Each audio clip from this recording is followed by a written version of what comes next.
Aló, mis queridos hermanos en la fe, mis hermanos en Cristo.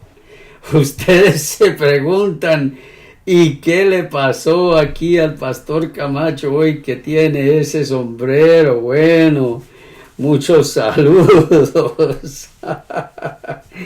No, es que por ahí me han dicho los que saben de estas cosas que hay que echarle un poquito de oxígeno al canal, a la programación, porque la gente siempre viendo lo mismo como que se aburre. Pues es la naturaleza humana, a mí me pasa lo mismo, de que siempre uno ve lo mismo y después ya piensa que es lo mismo, y les doy la razón, en cierto sentido.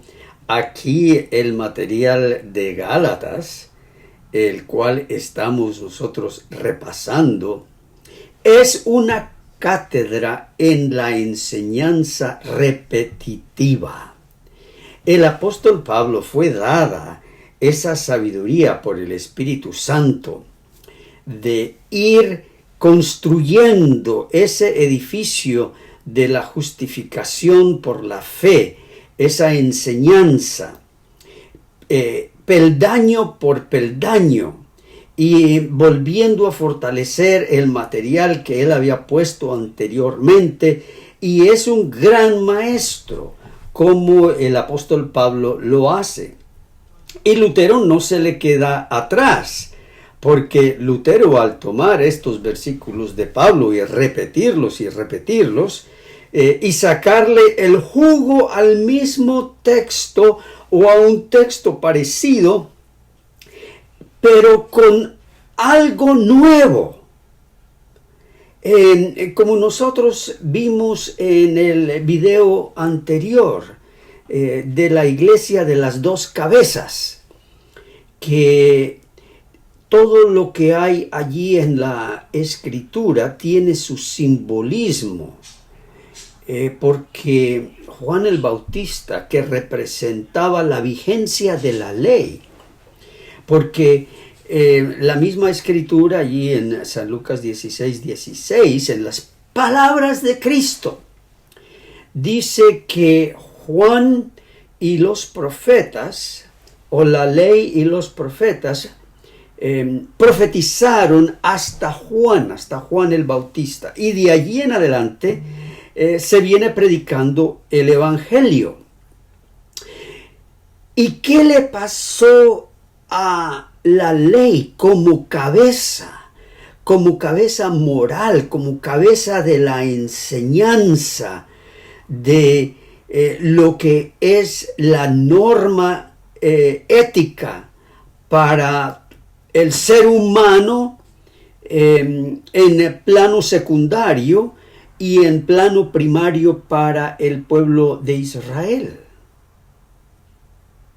Pues tal como había dicho Pablo, la ley fue dada hasta que viniera la simiente. Y una vez que llega la simiente, que es Cristo, la ley pierde su cabeza sobre la iglesia, sobre los creyentes en Cristo, porque ahora hay una nueva cabeza. Y esa cabeza es Cristo. Eso lo dice la misma escritura. De tal modo que no podemos tener a dos cabezas. No podemos tener a la ley como cabeza del creyente y no podemos tener a Cristo como cabeza del creyente. Y el mismo Juan Bautista dijo que él, refiriéndose a Cristo, debe menguar. Refiriéndose a sí mismo, Juan el Bautista dice: yo debo menguar, mas él debe crecer, refiriéndose a Cristo. De tal modo que Juan, reconociendo su lugar como el representante de la ley, el último profeta de la ley, él dice: yo debo menguar. Y menguó hasta tal punto que la providencia de Dios permitió que él perdiera su cabeza. y de una manera horrible y por una razón horrible, tal vez demostrando el odio del pagano contra la ley, pero aún así simboliza que ya la ley no puede ser cabeza del cristiano. De tal modo que aquí el apóstol Pablo, en el versículo 21 de Gálatas 3, dice: porque si se hubiera dado una ley que pudiera vivificar, que pudiera dar vida. Y recordemos que vivificar tiene que ver con el soplo de vida. La ley no puede dar soplo de vida. Esas palabras nos recuerdan del soplo de vida que dio Dios a esa escultura de barro que hizo el Señor allá en el Edén. Él sopló en sus narices el soplo de vida. La ley no puede hacer eso para pecadores.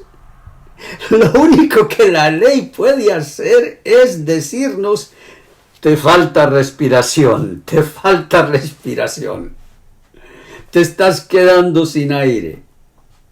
Y entonces nosotros respiramos y respiramos más y más, y hay algunos hasta que hiperventilan, respiran demasiado fuerte y se desmayan tratando de obedecer la ley. Así que la ley no puede dar vida. La piedra no puede dar vida. Una pedrada en la cabeza más bien le quita a uno la vida. Es el Espíritu de Dios, como nosotros ya hemos visto, el que puede dar vida, y ese Espíritu nos viene mediante la palabra de la justificación que nos trae el Espíritu Santo. De tal modo que aquí el apóstol dice: si hubiera dado una ley que pudiera vivificar, la justicia verdaderamente habría sido por la ley. Y fíjense ahora cómo Lutero le saca el jugo a este texto.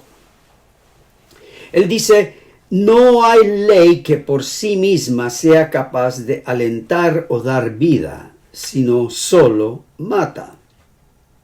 Por tanto, ni las obras hechas de acuerdo con las leyes y tradiciones del Papa, sino también de acuerdo con la misma ley de Dios, no justifican al ser humano ante Dios. Otra cosa que nosotros vamos a estar viendo en este tema de hoy es nuevamente ese paralelismo. ¿Cómo simbolizo yo aquí el paralelismo? Ese paralelismo que hay entre el catolicismo romano en su doctrina de la salvación y el adventismo del séptimo día y muchos otros ismos, sectas. Hay un paralelismo en que ambos, en cuanto a la doctrina de la justificación y de la ley, enseñan la misma cosa. Eso es algo que nosotros vamos a ver. Y cómo el Evangelio no pertenece a ninguna de esas dos ramas, pues esas dos ramas son iguales. El Evangelio toma su propio lugar y no es paralelo. No va en la misma dirección que la enseñanza del romanismo o del adventismo o del mormonismo, del metodismo y de muchos otros ismos. A los testigos de Jehová no se le puede llamar eso, a menos que sea el jehovismo o algo así. Eso es algo que vamos a estar viendo. Y si no, me apuro, no llegamos. Así que vamos adelantando. Así que Lutero dice: ni las obras hechas de acuerdo a las leyes y tradiciones del Papa, ni las que se hacen de acuerdo a la misma ley de Dios, no justifican al ser humano ante Dios. Más bien, esas obras los convierten en más horrendos pecadores. No se espanten los que están escuchando y tal vez escuchan para tomar nota y luego decir todas las maneras como estamos equivocados acá. Y hablando de eso, ¿no? Yo realmente entiendo la manera tan apasionada como hay algunos que me escriben en defensa de la ley. Y eso estaría bien, que escriban en defensa de la ley. Estaría bien en el sentido de que yo los entiendo, que toda persona tiene el derecho a expresarse. Pero luego se dirigen a este servidor que es una vasija de barro y que soy mentiroso, que no conozco la escritura, que de nada me vale el estudio, que esto y que lo otro. Y eso me dice que no tienen argumento bíblico para protestar. Porque si tuvieran argumento bíblico, no se irían a las injurias personales. Y bien, a nadie le gustan las injurias personales, pero yo entiendo el argumento que hacen porque yo mismo lo daba y mejor que ellos. Pero hay que entender, y por eso lo veo yo muy incongruente, es decir, que no corresponde, que ellos me hablan de la ley del amor y al mismo tiempo me están tirando piedras acá. Bueno, así es la vida, pero yo lo digo, ¿no? De esa manera que cuando uno está en la ley no se da cuenta que está quebrantando la ley al mismo tiempo que la defiende. ¿Y cómo la quebranta? Pues aquí de esta manera que calumnian y tiran piedras y muestran que están a punto de perder el control de su enojo.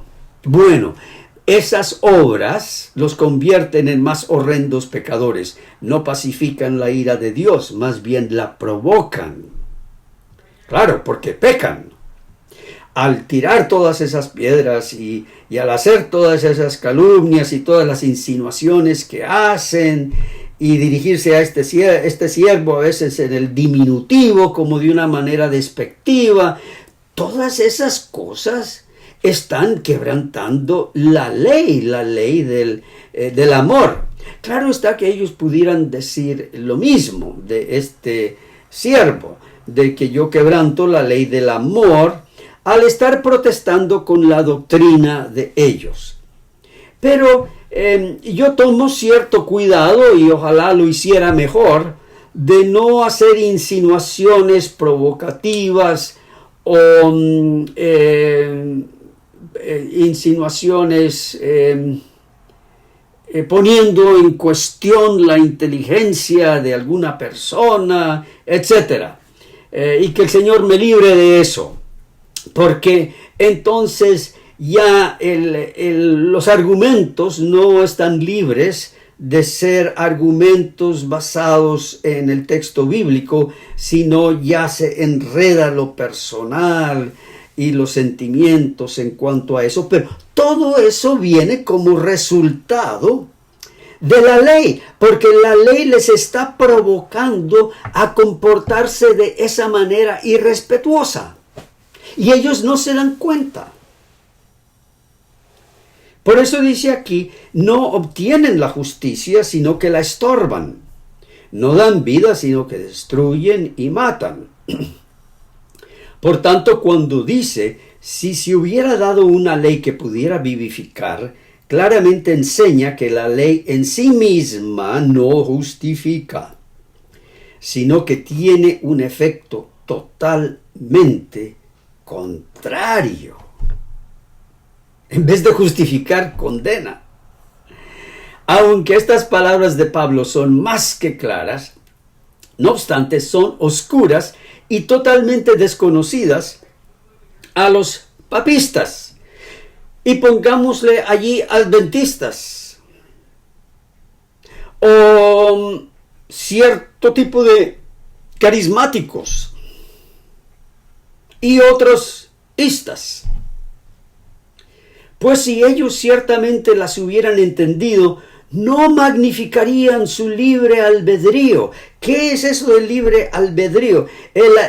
Lo que ellos magnifican es decir que yo puedo tomar una decisión para Cristo, que yo tengo la libertad de hoy tomar una decisión de seguir a Cristo por mi propia libre voluntad, porque yo sé lo que es bueno y correcto. Eso lo dice el libro El Camino a Cristo.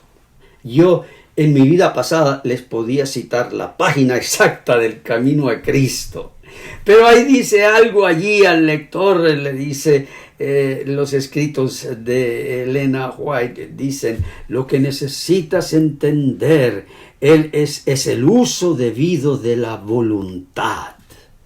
Que si tú tomas una decisión firme de la voluntad, vas a dar ese paso en el camino a Cristo. Y en el papado se hace lo mismo. En el papado no hay paso hacia la salvación a menos que tú de tu propio libre albedrío tomes la decisión de ser y seguir los pasos, de ser un buen católico romano y seguir los pasos de los sacramentos y ser fiel miembro de la iglesia. Así que ellos magnifican su libre albedrío, su propia fuerza natural. Todo esto es papado y adventismo. La observancia de decretos, las obras supererogatorias. Esto sí no existe en el adventismo. En cierto sentido no existe. Una obra supererogatoria, que es difícil de salir de la lengua, ¿no? Pero una obra supererogatoria es una obra que hace un monje o una monja que reúne suficientes méritos en su persona, no solamente para justificarse y salvarse a ella o a él mismo, sino que tiene suficientes méritos para salvar a otros, para que esos méritos puedan ser recibidos y puestos en el banco de otra persona. Esa es una obra supererogatoria. Los santos, dicen ellos, los santos tienen ese poder de obras supererogatorias, que si la gente acude a las virtudes de los santos, ellos entonces pueden obtener méritos que no pueden ellos desarrollar. Y en todo este intercambio de méritos, ¿dónde queda el mérito de la muerte de Cristo, el único mérito que Dios acepta?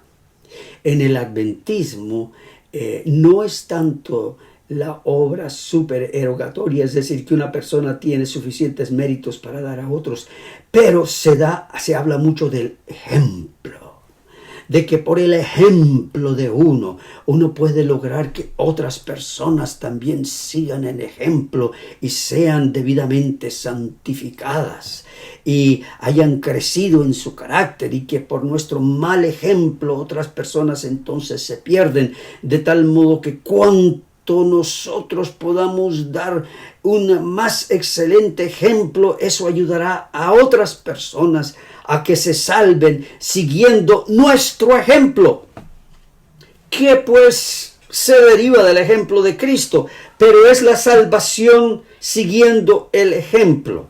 En tal caso es casi lo mismo que una obra supererogatoria en donde el creyente accede al ejemplo de otra persona para entonces, al seguir ese ejemplo, se hace meritorio de la vida eterna, de la salvación, como lo es en el romanismo. Sin embargo, para que no se hagan pasar por impíos tan patentes y crasos incrédulos, negando las palabras del apóstol de Cristo con tanta osadía, tienen este pestilente retoque siempre listo. Y aquí voy directamente al retoque. Ellos dicen que Pablo solo habla de la ley ceremonial y no de la ley moral. Allí Lutero está hablando del romanismo del Concilio de Trento, en donde, como ustedes ya me han escuchado en varias ocasiones, ellos fueron los que inventaron esa división de la ley ceremonial y la ley moral. Pero Pablo habla claramente cuando dice: si se hubiera dado una ley, sin hacer excepción de ley alguna. Por tanto, ese retoque de los papistas no vale ni una parpadeada. Papistas y adventistas y todos los istas que se valen de este retoque, de este parche, de que hay una ley ceremonial por un lado y una ley moral por el otro lado. Pues las leyes ceremoniales también se habían ordenado por Dios y se habían de guardar tan estrictamente como las leyes morales. Los judíos observaban la circuncisión tan rigurosamente como el día sábado. Es obvio, por tanto, que Pablo habla de toda la ley. Pareciera que pareciera que Lutero hubiera escuchado mi video sobre la ley, cuando hablé de que los 10 mandamientos, en el 4º mandamiento y en el 10º mandamiento, tienen ese vínculo a las demás leyes. Porque toda es una sola ley. ¿Cuál es el vínculo? Bueno, es lo que hay en el 4º mandamiento, cuando dice: no hagas obra alguna tú, ni tu hijo, ni tu hija, ni tu esclavo, ni tu esclava, que está dentro de las puertas de tu ciudad. Otra traducción dice que está dentro de tu casa. Es lo mismo. Una vez que se cierra la puerta de la ciudad amurallada, pues estás en tu casa. Y allí practicas la esclavitud si tienes suficiente dinero para comprar una esclava hebrea para cualquier uso y fin que tú la quieras. Eso no es prohibido por la ley. Eso es consentido por la ley de los 10 mandamientos.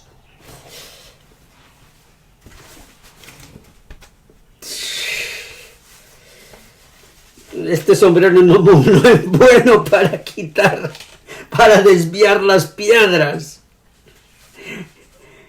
Pero sí, es toda la ley. ¿Cómo va a ser que Dios, la palabra de Dios, es una en los 10 mandamientos y entonces va a ser otra en el mandamiento 11, 12, 13, 14? Esos no son mandamientos de Dios, son todos partes de la misma ley. Y alguien aquí me escribió todo enojado, ¿no? Diciéndome que pastor, usted no comprende que en el arca del pacto, en el lugar santísimo, estaba la ley de Dios. Pues eso no tiene nada que ver, porque la ley de Dios es un resumen de todas las leyes. Ahí están comprendidas todos los 613 mandamientos, y el vínculo que ata a esos 10 mandamientos y muestra que es un resumen, es el mandamiento del sábado y el 10º mandamiento, donde dice: no codiciarás el esclavo o la esclava de tu prójimo. El mismo mandamiento que manda en contra de la codicia, de codiciar la propiedad de tu prójimo, considera que tú como judío puedes tener un ser humano como objeto material y no como persona. Y además puedes codiciar tener la hija de fulanito porque te gustó e ir y ofrecerle plata a tu prójimo para comprársela a él y tenerla a ella como tu esclava.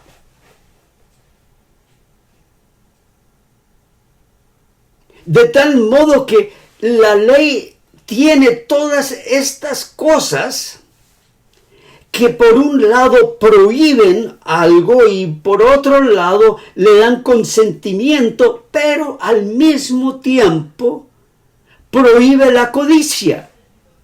Es decir, prohíbe que codicies a tu esclava, la esclava de tu prójimo, para comprarla como tuya, y al mismo tiempo prohíbe que codicies a una niña para comprarla como esclava, de tal modo que la ley no te deja escapatoria. A ver si ustedes me entendieron ese racionamiento que hay allí. Y aquí fíjense que Lutero se refiere al día sábado no como una ley, se refiere al día sábado como estando dentro de la ley, de los 10 mandamientos, pero la ata a la circuncisión, porque la ley de la circuncisión era parte de toda la ley de Dios. De hecho, los judíos se sonríen con cierta picardía y cierto humor cuando ellos escuchan de los adventistas que guardan el séptimo día. Y ellos dicen que si es así, pues se tienen que circuncidar, porque sin la circuncisión de nada vale, porque la guarda del sábado solamente le vale al judío. Ellos, habiendo recibido la ley, comprenden la ley de esa manera. Son ahora los presuntos cristianos judaizantes que le dan esa vuelta a la ley diciendo no, que entonces esa era la ley ceremonial y ahora esta es la ley moral. Se me fue el tiempo, ¿qué vamos a hacer? Pablo sencillamente dice que ninguna ley fue dada para alentar y dar vida.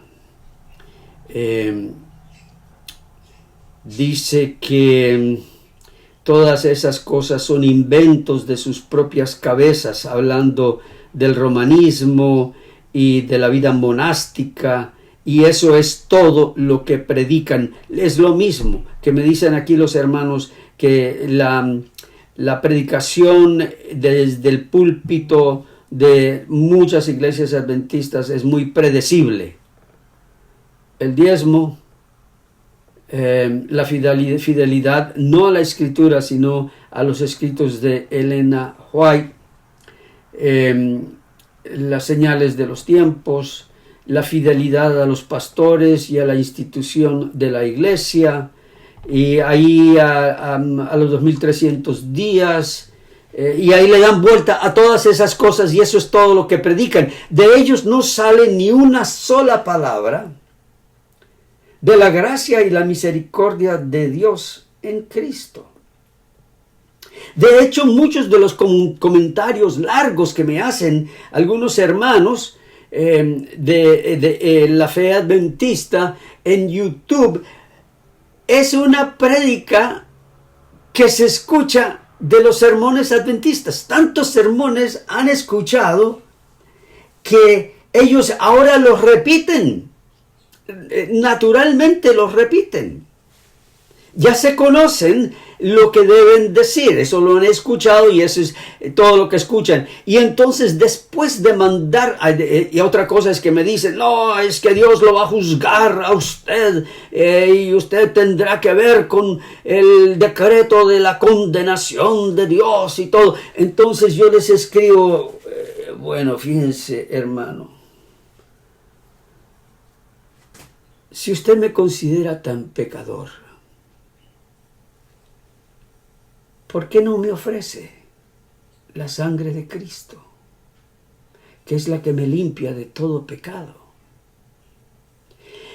Pero eso no se ve en sus escritos, porque desconocen el poder de la gracia. Me ofrecen más bien la ley como recurso para estar bien con Dios. Y eso muestra que ellos están bajo la ley y no bajo la gracia, porque si estuvieran bajo la gracia, me ofrecieran la sangre de Cristo, aun cuando me ven como pecador, pues entonces ofrézcanme la salvación, porque no hay ningún otro nombre dado a los hombres debajo del cielo en que podamos ser salvos. De tal modo que hoy, al reflexionar sobre estas cosas, recordemos que solamente Cristo como cabeza de la iglesia nos puede decir: tus pecados, que son muchos, te son perdonados. Y al decirnos eso, nos dice algo que la ley jamás nos puede decir. La ley siempre nos dirá: tus pecados, que sí son muchos y horribles, te condenan ante Dios. Pero gracias a Dios que Juan el Bautista, representando a la ley, al ver a Cristo dijo: allí está el Cordero de Dios que quita el pecado del mundo. Y si algo bueno de la ley vamos a recibir, recibamos esas palabras: ahí está el Cordero de Dios que quita el pecado del mundo. Alabado sea el nombre del Señor Jesús ahora y para siempre. Amén.